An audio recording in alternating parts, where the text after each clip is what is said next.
Use பண்ணி வச்சதுனால அதை நான் அப்படியே கண்டினியூஸாக செஞ்சு ஸ்டாட்டிஸ்டிக்ஸில் வந்துட்டு எல்லா சப்ஜெக்ட்டுமே வந்து TP6 எடுத்தேன். அண்ட் தென் இடையில வந்து லைக்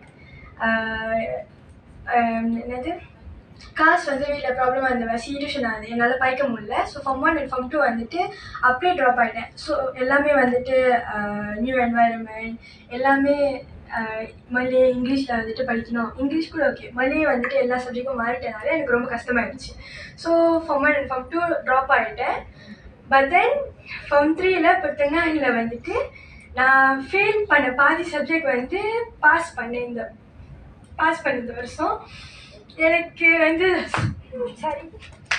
சந்தோஷமா இருக்கு.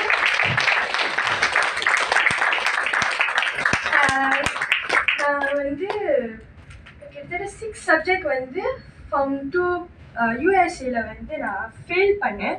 எங்கள் அம்மா எங்கள் அப்பா வந்து லைக் ரொம்ப கவலைப்பட்டாங்க. நான் அவங்கள அந்த மாதிரி பார்த்ததில்லை. ஸோ நானாகவே வந்துட்டு படித்து ஒழுங்காக வந்துட்டு பண்ணிடலான்னு சொல்லிட்டு எங்கள் அம்மாட்ட வந்து நான் ஃபோர்ஸ் பண்ணேன். எனக்கு வந்து டியூஷன் வாங்கிட்டாங்க, எனக்கு அது மேலே வந்துட்டு இன்ட்ரெஸ்ட் இருக்குது, அது இருந்தாக்கா என்னால் படிக்க முடியும்னு ஒரு மைண்ட் செட் இருக்குது அப்படின்ட்டு. ஸோ கரெக்டாக எங்கள் அம்மா வந்துட்டு எக்ஸாம் அப்போ 1 மந்த் வந்துட்டு வாங்கி கொடுத்தாங்க. அந்த 1 மந்த்லேயே வந்து நான் படித்து எக்ஸாம் வந்துட்டு பொறுத்தங்கன்னு செஞ்சு எனக்கு நல்ல ரிசல்ட் கிடச்சிருக்கு. I am happy. எனக்கு இப்போ